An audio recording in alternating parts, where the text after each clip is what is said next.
أتيتك يا خالقي باكيا ودمع الأسى كل حين يزيد فقد قلت في الآي لا تقنطوا وإن تعف عني فذا يوم عيد وإن تعف عني. الحمد لله رب العالمين والصلاة والسلام على نبينا محمد وعلى آله وصحبه أجمعين. What we want to do today, inshallah, is look at the next collection after the Musnad of Imam Ahmad, and this is one of the most important collections of hadith that we have today. And it is said that this collection is the most authentic book after the book of Allah subhanahu wa ta'ala. And this is the collection of Imam al-Hafiz Abu Abdullah Muhammad ibn Ismail ibn Ibrahim ibn al-Mughira ibn Bardizbah al-Ja'fi al-Bukhari rahimahullah ta'ala, who is better known, of course, as Imam al-Bukhari. And he was born in the year 194 after the Hijrah in the city of Bukhara, which is in current-day Uzbekistan. So Imam al-Bukhari rahmatullahi alayh, there's no question that he is from the area of Bukhara, but there is a dispute as to his origins. So there's some of the scholars took the opinion that he is of Persian origins, and some of the scholars took the opinion that he's of Arab origins. So, for example, Imam Ibn Adi and Al-Khatib al-Baghdadi and Imam al-Nawawi and Imam al-Dhahabi, they took the opinion that Imam al-Bukhari was of Persian origins, and that his great-great-grandfather Bardizbah was a Majus. Or Majusi, and so they say he was born and he died as a Majus, and his great grandfather Al-Mughira was the one who embraced Islam at the hands of Al-Yaman al-Ja'fi, who was the governor of Bukhara at the time. And it is from that time on that Imam al-Bukhari, the lineage of Imam al-Bukhari, were Muslims. And then, of course, they say that from his lineage, of course, were scholars, and Imam al-Bukhari being one of them as well. So this is one of the opinions, that Imam al-Bukhari is of Persian origins. And the second opinion is that Imam al-Bukhari is from Arabic origins, and this was the opinion of Ibn Asakir, and it was the opinion of Subki, and it was the opinion of Ibn Hajar. And what they say that he is from the Ja'fiyin, from the tribe of al-Ja'fiyin, and that the father of al-Mughira is Al-Ahnaf al-Ja'fi, and they say that Bardizbah actually isn't a name of an individual, but rather it is sort of a description of a person that was known to be at the time, and it means fallah, someone who's a farmer. So they say that Bardizbah is actually the characteristic or the status of these people, and that they were known to be farmers. And it is not an Arabic word, but it became sort of Arabized to the people of that land, or the people, the Arabs in that land. They were referred to that if they had that status of being farmers. So this is another opinion. So Wallahu ta'ala a'lam. There's even an opinion that he's of Turkish origins, but the opinion that he's of Persian, or the opinion that he's of Arab origins, they're the two of the strongest opinions concerning his origins. Wallahu ta'ala a'lam. In any case, Imam al-Bukhari rahimahullah, he was born in the town of Bukhara, and from a very young age, he was known to have an amazing memory. And he himself narrates that at the age of 10, he was already memorizing a hadith in his home. So from the collections that he had, remember, his lineage was of scholars, so they had many books nearby or in his home, or he had access to. So he began to memorize even at the early age of 10. And at that age as well, he began to once he had memorized the books that he had in his home, he then began to listen to some of the shuyukh that were in his city. And one of the famous stories that we have is that he used to listen to the narrations of one of the scholars of hadith in his town by the name of Ad-Dakhili. And he narrates that one day he was listening to Ad-Dakhili, and he heard Ad-Dakhili narrate a hadith from Sufyan, from Abu Zubair, from Ibrahim. And then al-Bukhari interrupted him, and he said, Inna Abu Zubair lam yarwi an Ibrahim. He said, truly Abu Zubair, he never narrated from Ibrahim.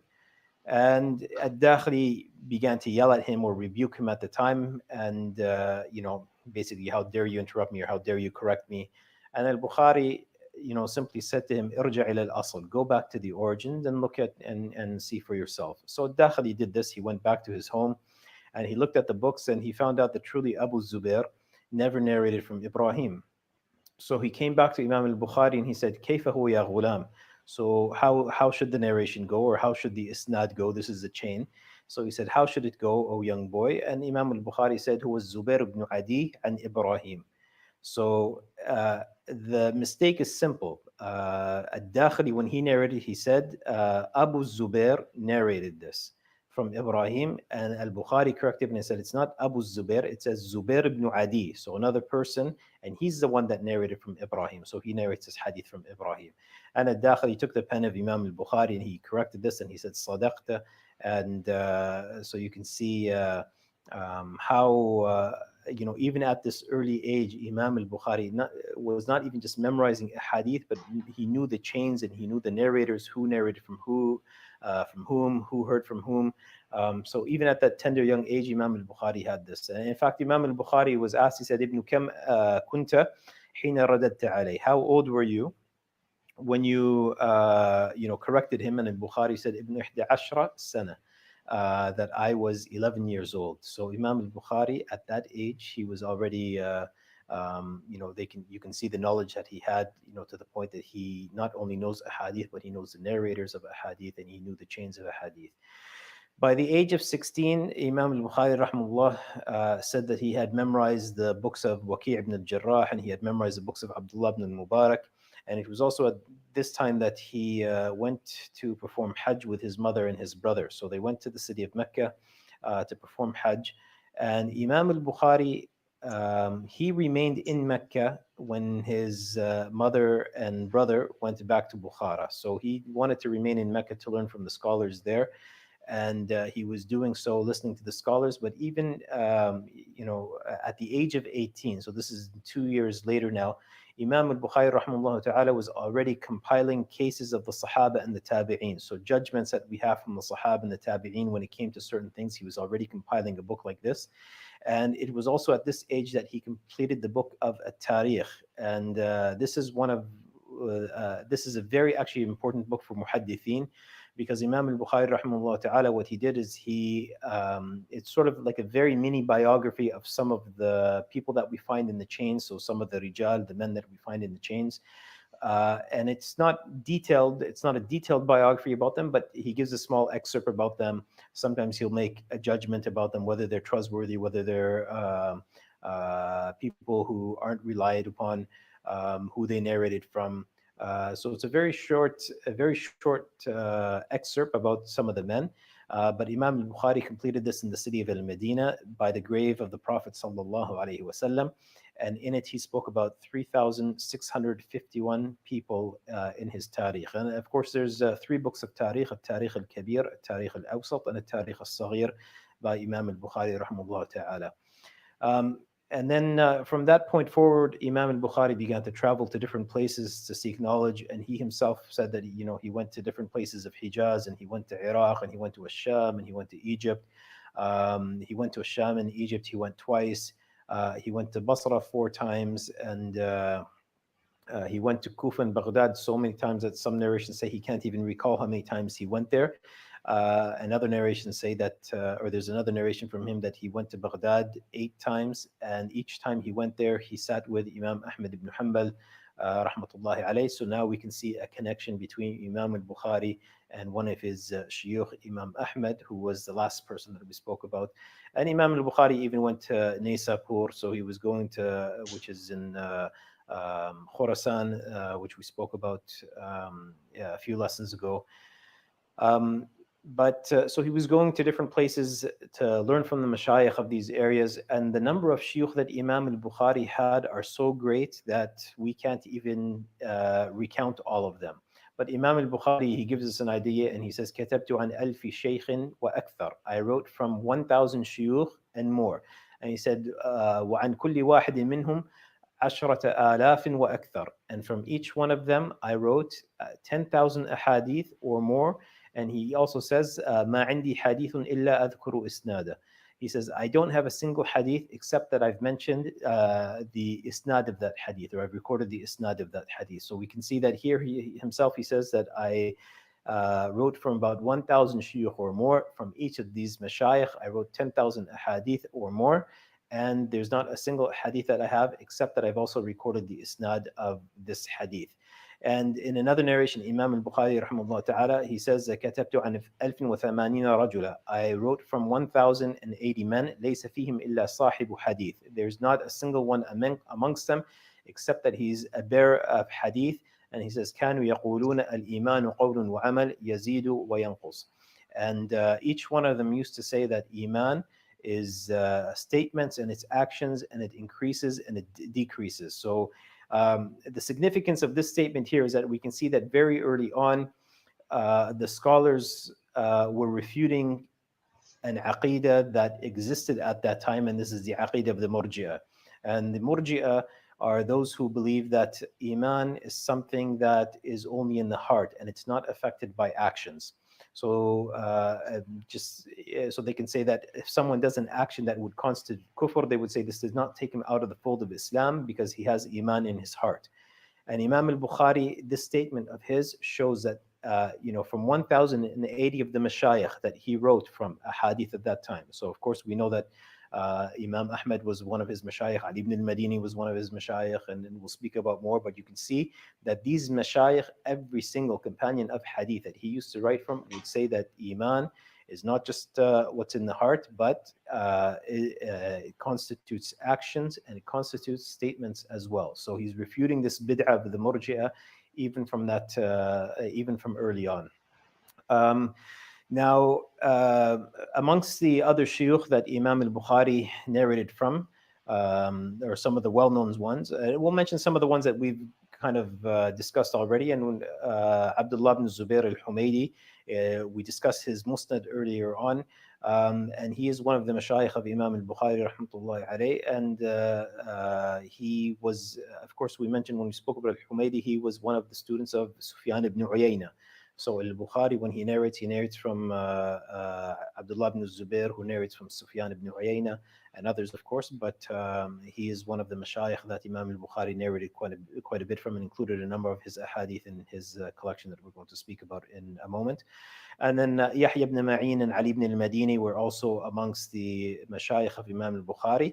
And they are, of course, contemporaries of Imam Ahmed. When it comes to Ali ibn al-Madini, he had a great influence on Imam al-Bukhari, probably one of the most influential shuyukh for Imam al-Bukhari, because even he himself says, ما استصغرت نفسي عند أحد إلا عند علي بن المديني. I never undervalued myself or saw myself less than anyone except when I was with Ali ibn al-Madini. So this is how he saw Ali ibn al-Madini, how much respect he had for him.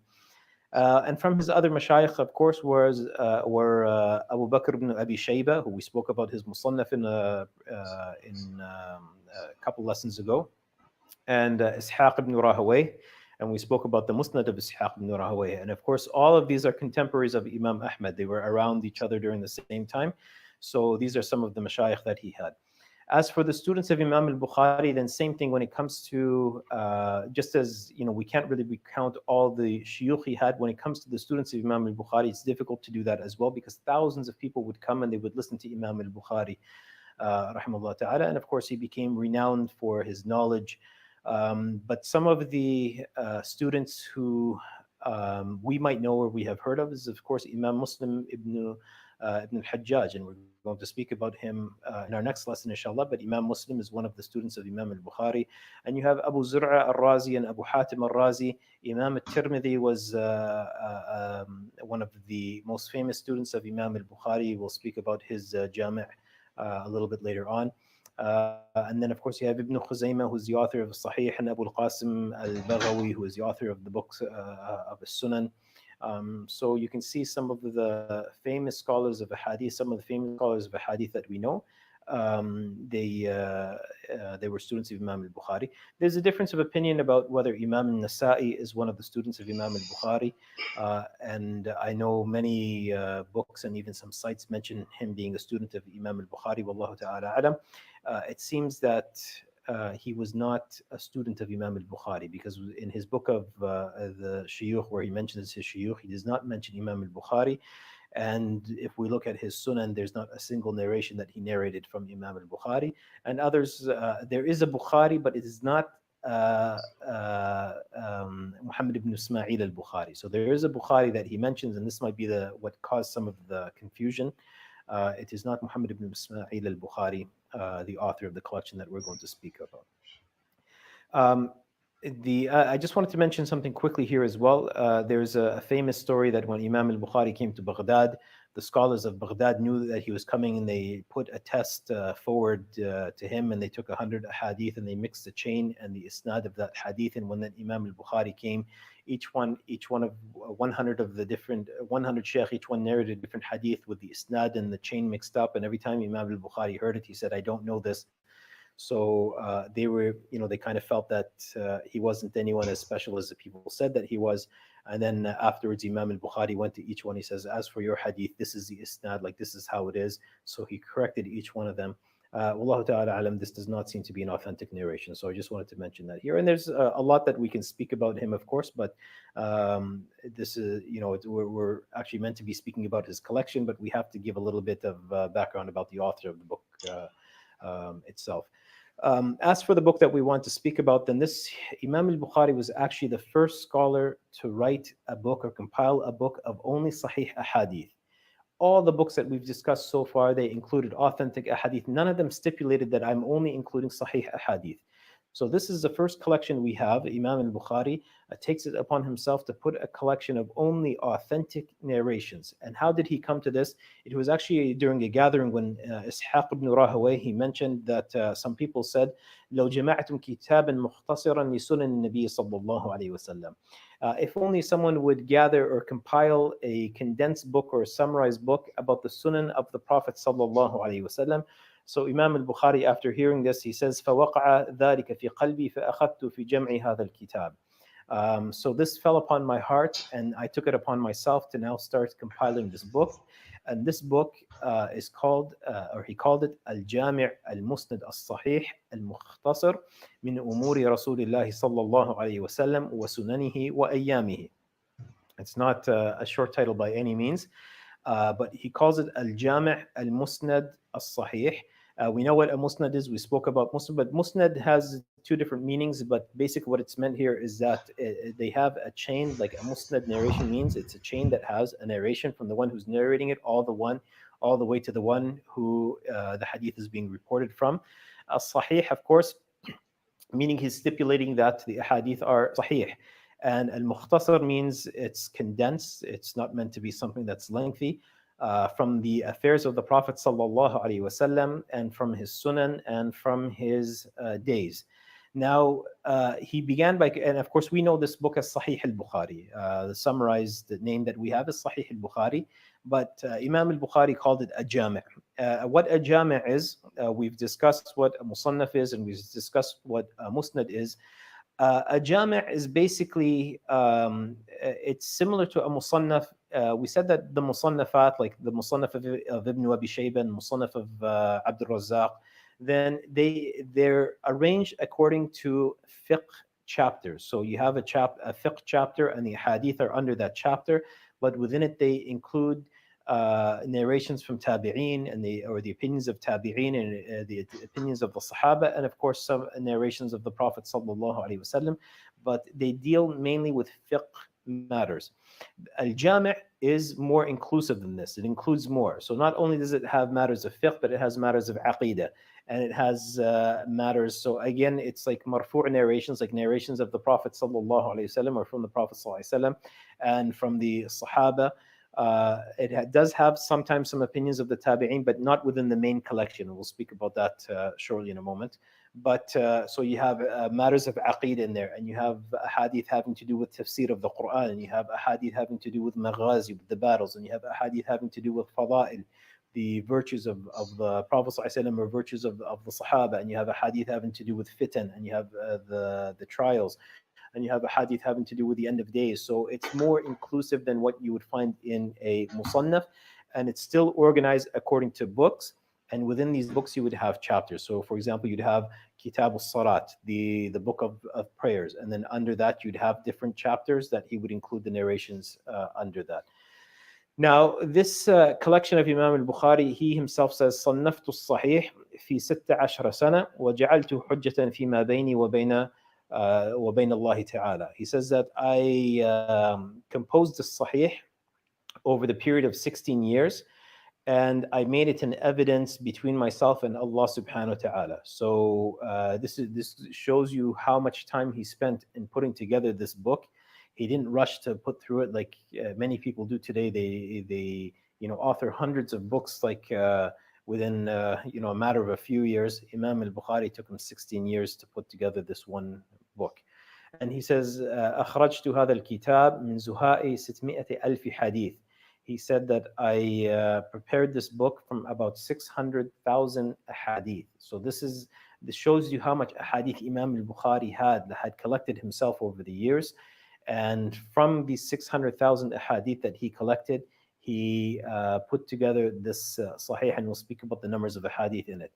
And as for the ahadith, he says, ما وضعت في كتاب الصحيح حديثا إلا اغتسلت قبل ذلك وصليت ركعتين. I did not include in this Sahih book of mine a hadith, except that I performed ghusl and I prayed 2 rak'ahs before including this hadith. And he says also what he says about it, he says, ما أدخلت في هذا الكتاب ما أدخلت في هذا الكتاب إلا ما صح. I did not include in this book except what has reached the level of authenticity. And he says, وَتَرَكْتُ مِنَ الصَّحَاحِ كَيْ لَا يَطُولَ الْكِتَابِ. And I left from amongst the Sahih narrations so that the book would not become lengthy. And remember, we said he called it mukhtasar. Mukhtasar means it's a condensed book. It's from something greater. And this also goes to show that for some people who say that it's sufficient for us whatever we find in Sahih al-Bukhari and whatever we find in Sahih Muslim. Imam al-Bukhari himself says, I left Sahih ahadith out because I didn't want the book to become lengthy. So there's other ahadith that are authentic, which we'll find in the other books that we might not find in Sahih al-Bukhari, and we might not find in Sahih Muslim, the next book we'll speak about, inshallah. But this goes to show that there are authentic ahadith outside Sahih al-Bukhari and outside Sahih Muslim. So this is one of the misconceptions that we want to clarify, because some people are under the impression that it's only Sahih if we find it in Sahih al-Bukhari and Sahih Muslim, and if it's not in those books, then it's not an authentic hadith. So this refutes that. His own statement refutes that. As for the number of ahadith that he has, then Imam al-Bukhari, then there's actually a difference of opinion as to the total number of hadith that we find in it. And the reason why there's a difference is because it depends on how they counted the ahadith. So Imam al-Nawawi rahimahullah, he said that there are 7,275 ahadith, including repetition, and 4,000 without repetition. So he said 7,275 with repetition and 4,000 without repetition. What we mean by repetition is that sometimes Imam al-Bukhari will include the same hadith under a different book, or sometimes even in the same book but under a different chapter. So you have books and then you have chapters underneath these books. So sometimes he might have the same hadith within the same book, or sometimes he will have the same hadith in different books. So this is what we mean by repetition. So he says there's 4,000 hadith without repetition. If you include the repetition, then we have 7,275 ahadith. Ibn Hajar rahimahullah, he disputed this, and he said that he counted chapter by chapter, and the number of ahadith that there are is 7,897 ahadith, including repetition, but not including the mu'allaqat and the mutaba'at. What do we mean by this? Imam al-Bukhari, when he gives you a chapter heading, so he might say, he might give you a chapter heading, for example, the chapter heading, Ifsha'u salami min al-Islam. To convey the salam is from Islam. So this is a chapter heading that he has in Kitab al-Iman, the book of Iman. He has the chapter heading, Ifsha'u salam min al-Islam. To spread the salam is a part of Islam. And then he says, قال عمار ثلاث من جمعهن فقد جمع الإيمان. Then he says, وقال عمار. So he's saying, and Ammar ibn Yasir said, and then he says 3 characteristics that whoever combines them, then he has combined Iman, and then he mentions the narration from Ammar ibn Yasir. Now, if you notice here, Imam al-Bukhari did not even include an isnad to this. He didn't say, I heard this from my sheikh, from his sheikh, from his sheikh, and all the way to Ammar ibn Yasir. There's a difference of almost 200 years between, less than 200 years between Imam al-Bukhari and Ammar ibn Yasir, who was a Sahabi. So al-Bukhari is mentioning a statement from a Sahabi, but he's not giving you the chain. This is what we refer to as a mu'allaq hadith. It's dangling. It doesn't have the chain to support it. These narrations are not meant to be at the conditions that he stipulated for his Sahih. These are a hadith just maybe to explain the chapter heading, what he means by the chapter heading, to give a little bit of an intro to the chapter heading. Some of them, many of them are authentic narrations. Some of them are not authentic narrations. So the scholars then have to look at them and see. And Imam al-Bukhari, there's a science behind how he included it and where he starts to. Then this is where a person really has to look to and see where if the isnad is defective or not. And then in this, after he mentions this narration from Ammar, then he gives you the isnad and he gives you the chain of the hadith that he's referring to, and this particular one is from goes from Abu al-Khair to Abdullah ibn Amr ibn al-As radiyallahu ta'ala anhuma, أن رجلا سأل النبي صلى الله عليه وسلم أي الإسلام خير. So then he gives you the isnad all the way to Abdullah ibn Amr ibn al-As, that a man came and asked the Prophet sallallahu alaihi wasallam what part of Islam is best.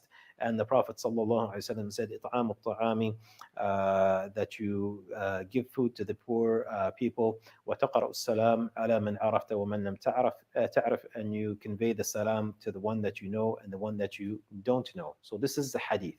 This hadith meets the condition of his sahih. The mu'allaqat don't necessarily meet the condition of his sahih. And then we also have what's called mutaba'at. Sometimes after Imam al-Bukhari includes the main hadith, he will include other chains that give you the same hadith. This is what's called mutaba'at. So this is the isnad, and then here's another isnad, and maybe even another isnad. And the mutaba'at also don't necessarily meet the condition of sahih, but Imam al-Bukhari is just showing that there's this hadith comes by these chains here as well, and these are called mutaba'at. So what Ibn Hajar rahimahullah ta'ala is saying is that there's 7,897 ahadith if you don't include the mutaba'at and if you don't include the mu'allaqat. So these, he is saying, these are just the sahih ahadith, 7,897 of them with repetition. Without repetition, he said 2,602 ahadith. So again, like not including the muta'abba'at and the mu'allaqat.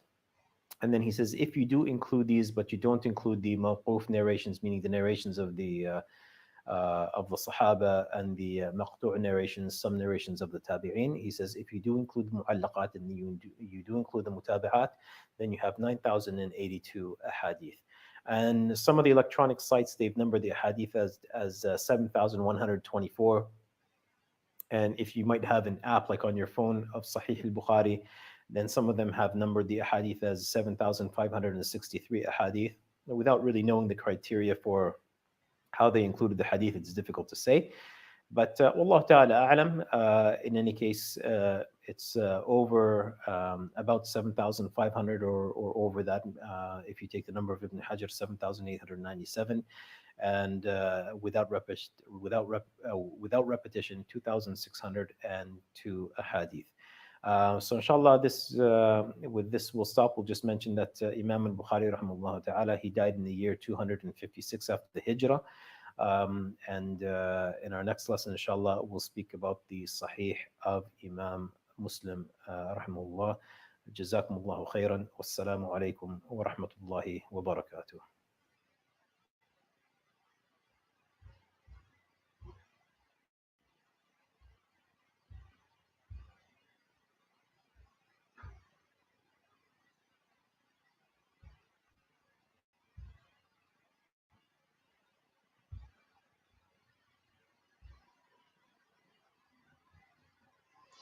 So that was the short or summarized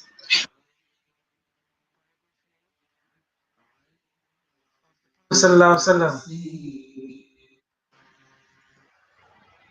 Wasallam. And We will now play who was Imam Muslim. I'm just going to share my screen. So just bear with me.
هديتك يا خالقي باكيا ودمع الأسى كل حين يزيد فقد قلت في الآية لا تقطو وإن تعف عني يا معيد وإن تعف عني.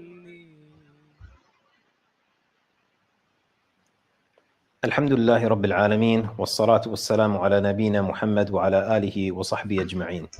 What we want to do in this lesson, inshallah, is look at the next collection of Sahih Ahadith after the collection of Imam al-Bukhari, rahmatullahi alayh. And this is the collection of Abu al-Hussein, Imam Muslim ibn al-Hajjaj ibn Muslim al-Naysaburi. And we know him, of course, as Imam Muslim, and his collection, which we'll speak about a little bit later on, is considered the second most important collection of Ahadith after the Sahih of Imam al-Bukhari. And there's actually a difference of opinion as to when Imam Muslim was born. Some said that he was born in the year 201 after the Hijrah. Some said he was born in the year 202 after the Hijrah. And al-Dhahabi rahmatullahi alayhi, he took the opinion that he was born in the year 204 after the Hijrah. But Al-Hakim rahmatullahi alayhi, he mentions that Imam Muslim died in the year 261 after the Hijrah, and the scholars accept this as being the date, the year that Imam Muslim died. But he said he died at the age of 55. And if this is the case, then this would give us yet another year as to when Imam Muslim was born, in the year 206 after the Hijrah. So Allah Ta'ala knows best. As for Imam Muslim himself, then he was born in the city of Naysabur, which is the capital of Khurasan, modern day northeastern Iran. And it's, just like the other scholars that we mentioned before, he began to take knowledge from the local shuyukh at the time. And one of the first people that he took knowledge from was Yahya ibn Yahya at-Taymi. And he was about 12 years old when he began to take a hadith from him. So we see like at a very young age, similar to Imam al-Bukhari rahmatullahi alayh. And 2 years after that, he would travel to Mecca, and it is there that he took a hadith from Abdullah ibn Maslama ibn Qa'nab, and we may know him as al-Qa'nabi, and he is one of the he became a great influence on Imam Muslim rahmatullahi alayhi. In fact, al-Qa'nabi is a student of Imam Malik, and he's also one of the shuyukh of Imam al-Bukhari. Imam al-Bukhari also included a hadith from him in his collection, and Imam Muslim would do the same. So he had a great influence on Imam Muslim early on. And from there, Imam Muslim would go to travel to other places, and he took hadith from Yahya ibn Ma'in, and he took knowledge from Ali ibn al-Madini. Even though he took a hadith from Ali ibn al-Madini, he actually did not include a single hadith from Ali ibn al-Madini in his collection, and we'll mention maybe one of the reasons why afterwards or shortly. And he took a hadith from Abu Bakr ibn Abi Shayba and Ishaq ibn Rahway and Uthman ibn Abi Shayba. Uthman ibn Abi Shayba is actually the brother of Abu Bakr ibn Abi Shayba. Abu Bakr, of course, we spoke about his collection Musannaf, the Musannaf of Ibn Abi Shayba. Uthman is his brother, and he was also one of the shuyukh of Imam al-Bukhari. And Imam Muslim also took a hadith from Ahmad ibn Hanbal and Abdullah ibn Abdurrahman al-Darimi, who was the author of one of the books of Sunan al-Darimi. Unfortunately, it is a book that predates this collection, even the collection of Imam al-Bukhari, but unfortunately we didn't have time to really speak of it, but he was one of the shuyukh of Imam Muslim. And of course, one of his shuyukh as well is Muhammad ibn Ismail al-Bukhari. And we'll speak a little bit about him more because he had a great influence on Imam Muslim, as well as Abu Zur'a al-Razi. And both of them sort of had a great influence on Imam Muslim, but we'll begin speaking about Imam al-Bukhari first, because he was indeed one of the most influential shuyukh to Imam Muslim. Indeed, he spent a great amount of time. When he did meet Imam al-Bukhari, he spent a great amount of time learning from him. But he did not include a single hadith of Imam al-Bukhari in his collection. And this is even though he says of Imam al-Bukhari that he said to Imam al-Bukhari, "I swear that there is none on the earth like you." So this shows the respect that he had for him. And there's a few different reasons given as to why he did not include a single hadith from Imam al-Bukhari in his collection. In fact, he doesn't even mention him by name in his collection. And one of the reasons is that they say that, similar to Imam al-Bukhari, even though Imam Ahmad was one of his shuyukh, he didn't really include any hadith from him in his main collection. He does include two narrations, but not in his main collection, or not meant to be a part of the relied upon Sahih hadith, but he did include two narrations of him in his collection. And this is because they shared many of the same mashayikh. They were contemporaries, so they shared some of the same mashayikh. So instead of going to Imam Ahmad directly, he can go to one of the shuyukh of Imam Ahmad that he shared with him. And similarly, Imam Muslim, rather than going to Imam al-Bukhari, he can go to one of the shuyukh that he shared with Imam al-Bukhari, because the scholars would look for what's referred to as a high isnad, or an elevated isnad, meaning the shorter the chain, the higher the isnad is considered in elevation. So, or in strength and status. So they would look for this type of isnad. So that's one of the reasons given. Another reason that's given is they say that Imam Muslim met Imam al-Bukhari in the year 256 after the Hijrah, and by this time he had already completed his Sahih. Imam al-Bukhari would go on to die in the year 256 after the Hijrah, so he only really had a chance to learn from Imam al-Bukhari during the last 6 years of Imam al-Bukhari's life. So this is another reason that's given. And another reason that's given as well, Wallahu ta'ala alam, is that there seems to be a bit of a fallout between Imam al-Bukhari and Imam Muslim towards the latter part of his learning and studying with him. And without going into the details of it too much, one of the things that we do know is that Imam Muslim did not accept one of the conditions that Imam al-Bukhari stipulated when it comes to accepting a hadith, or for a hadith to be authentic. Imam al-Bukhari and others, including Ali ibn al-Madini, who was the sheikh of both al-Bukhari and Muslim and others, they had a condition that they would not accept the hadith unless it was known that two people actually heard from one another. It wasn't sufficient to say that we know that these people lived during the same time and lived during the same, in the same area. They had a condition that we had to know that not only did they live during the same time and in the same area, but they had to have met and spoken to one another. They actually stipulated that condition. They would weaken a hadith if it was not known that two people actually heard from one another. Imam Muslim criticized this condition harshly in the introduction to his Sahih, and some scholars mention that this is one of the reasons as well that why Imam Muslim did not narrate anything from Imam al-Bukhari, or did not even mention him by name in his Sahih. But it's pretty much known that when he was criticizing this condition harshly, he was referring to the condition that Imam al-Bukhari had stipulated for a hadith to be considered authentic. As for the students of Imam Muslim, then one of his most famous students is Imam At-Tirmidhi rahmatullahi alayh, and we'll speak about his Jami' collection in a few lessons, inshallah.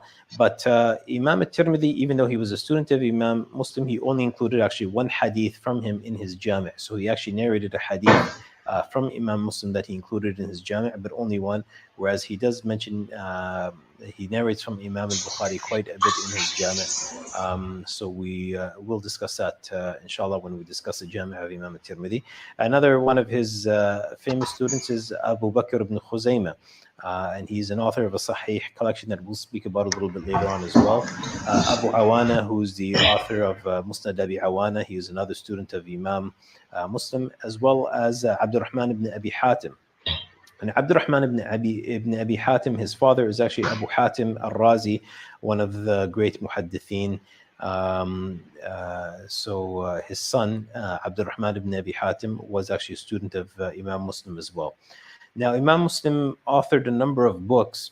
And speaking about his collection, or just before we speak about his collection, he did author a number of other books, aside from the one we're going to speak about here right now, including Al-Kuna wal-Asma, which is available to us. And in this book, he lists 3,804 people giving their names and who they heard from. At-Tamyiz is another book that's available to us, and he speaks about some of the mistakes in narrations. Al-Munfaridat wal-Wahdan, in this he speaks about some of the narrations that only come by way of a single person.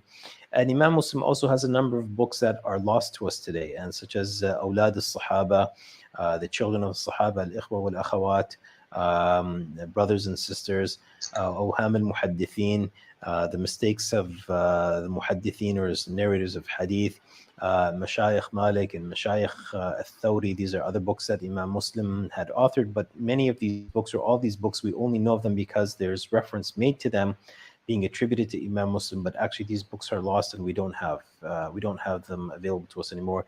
And actually there's about almost 30, about 27 books that are attributed to Imam Muslim that we just don't have anymore. As for the collection that we want to speak about here, this is the, again, as we mentioned, the second collection of Sahih Ahadith. So the intent behind it was to collect Ahadith that are Sahih only, to include it in the book. And as we mentioned, he's the second person to do it after Imam al-Bukhari. And Imam Muslim himself didn't actually give this book a name. In fact, he referred to it simply as Al-Musnad, and he also referred to it as Al-Musnad al-Sahih. And it's for this reason that we actually see there's a number of different names given to it. Some called it Al-Musnad al-Kabir, others called it Al-Jami'. But the most famous name that it's known by now is Sahih Muslim. And similar to Imam al-Bukhari, this collection wasn't done overnight, but it took a number of years for him to put it together. In fact, he put it together over 15 years, and he says, صنفت هذا المسند الصحيح من 300,000 حديث مسموعة. He said that I put this collection together from 300,000 ahadith that he heard. And he says, عرضت كتابي هذا المسند على أبي زرعة فكل ما أشار علي في هذا الكتاب أن له علة وسببا تركته وكلما قال إنه صحيح ليس له علة فهو الذي أخرجته. So he says that I presented this book of mine to Abu Zur'a al-Razi. So again, we said that Abu Zur'a was one of the shuyukh that had a great influence on Imam Muslim. And he says that I presented my book to Abu Zur'a. And whatever he pointed out in this book, and he said that it has a defect and a reason for rejecting it, I left it. And whatever he said that it is authentic with no defect to it, then this is what I reported. Now, this statement of Imam Muslim seems to be contradictory to some incidents that we know where the book of Imam Muslim was presented to Abu Zur'a al-Razi. And Abu Zur'a al-Razi looked over it, but he seemed to criticize this collection. And one of the criticisms that he had was that why did Imam Muslim include people that he would not have included a hadith from and left out people that were more deserving to have been included in this collection. So it seems like, Allahu Alam, perhaps Imam Muslim in the beginning, he had presented it to Abu Zur'a al-Razi. And remember, we said it took him about 15 years to complete. So maybe it was a good portion of it, or many of it, much of it, he had asked Abu Zur'a al-Razi about it, but he included a number of narrations that Abu Zur'a maybe was not aware of, or he didn't present it to him, and these made their way into the collection, and Abu Zur'a criticized him for including it afterwards. But I do want to mention something here as well, is that Imam Muslim, he himself mentions, even when this criticism of Abu Zur'a was brought to him, he mentioned a reason. He says, there's not a single hadith that I included in this Sahih collection of mine except that I had a reason for including it, meaning he believed it to be authentic based on evidences that he had, or things that maybe he had come across leading him to believe that it was authentic, whereas other scholars may not have accepted it. And this brings me to another point that similar to the collection of Imam al-Bukhari, it was not meant to be an exclusive collection of every single Sahih hadith that's out there. Imam Muslim himself says, ليس كل شيء عندي صحيح وضعته ها هنا إنما وضعته ها هنا ما أجمع عليه. Not everything that is Sahih I included, or not everything that I consider Sahih I included in this book here. Rather, I included in it what there is agreement upon, being authentic. And even this statement isn't necessarily accurate, because as we mentioned, Abu Zur'a al-Razi questioned some of the ahadith that were included. And we know that Imam al-Bukhari also didn't necessarily accept every hadith that Imam Muslim included. And when I say this, I'm talking about a very small number of ahadith.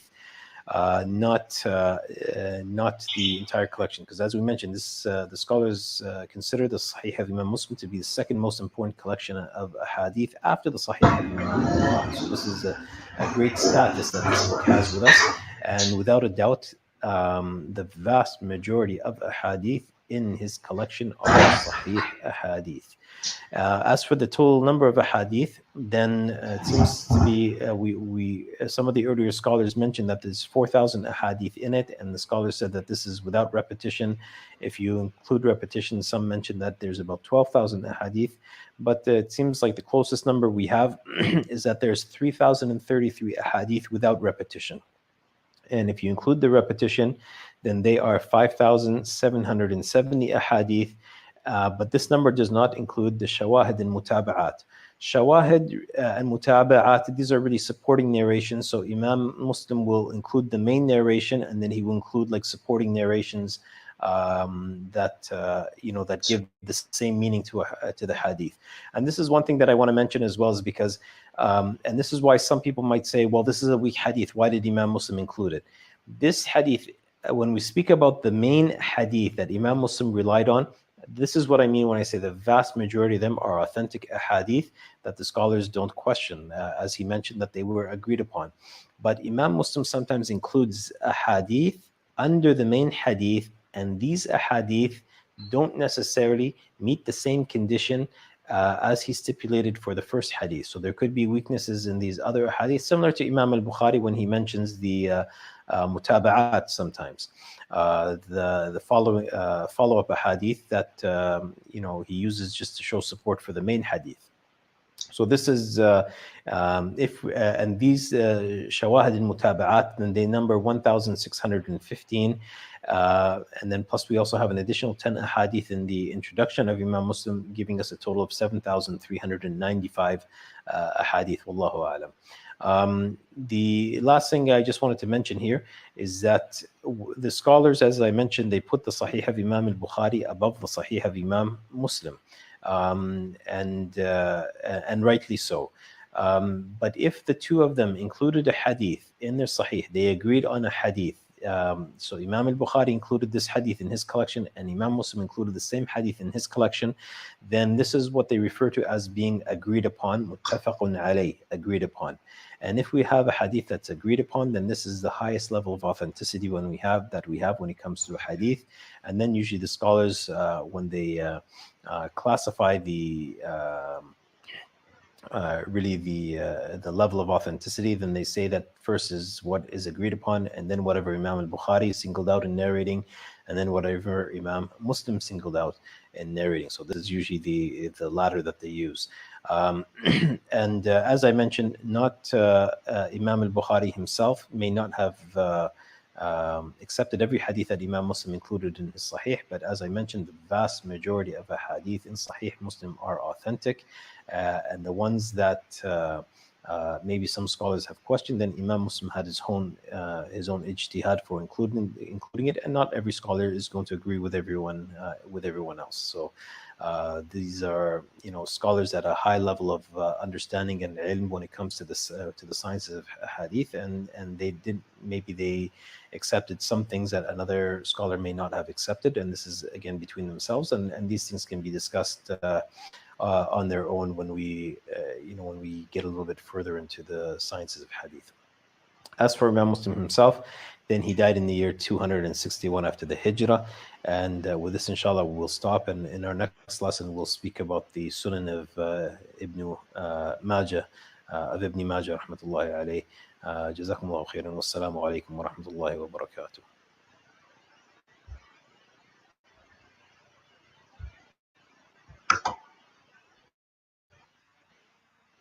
لديت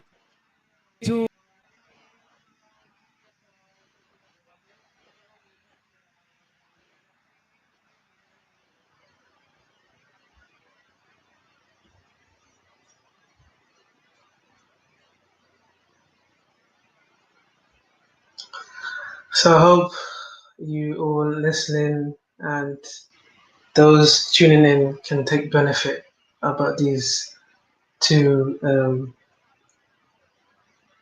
authors of the most authentic books after the Quran. So this was a summary of their lives and how much hadith they collected, and how they went as far as to collect hadith and whom they heard hadith from. Because many people want to cast doubt about their credibility. So, and who are these people that are casting doubt? The people that want to now reject hadith.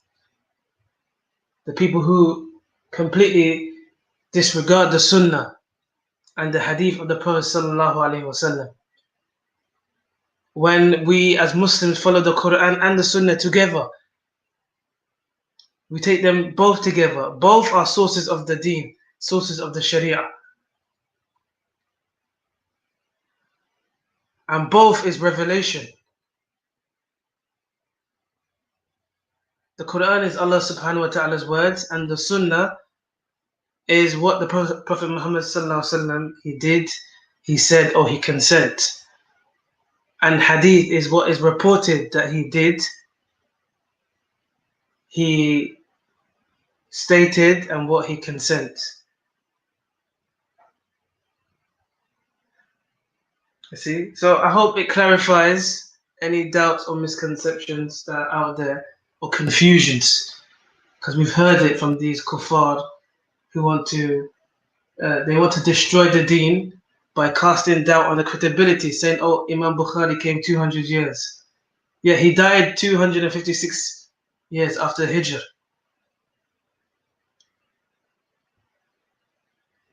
But his hadiths are authentic, and no one disputes that. All the scholars agreed. And each hadith has its chain going back to the Prophet sallallahu alaihi wasallam. And his criteria of accepting hadith and verifying hadith is unmatchable. So I'm going to end the stream here. وصلى الله على سيدنا ونبينا محمد وعلى آله وصحبه وسلم.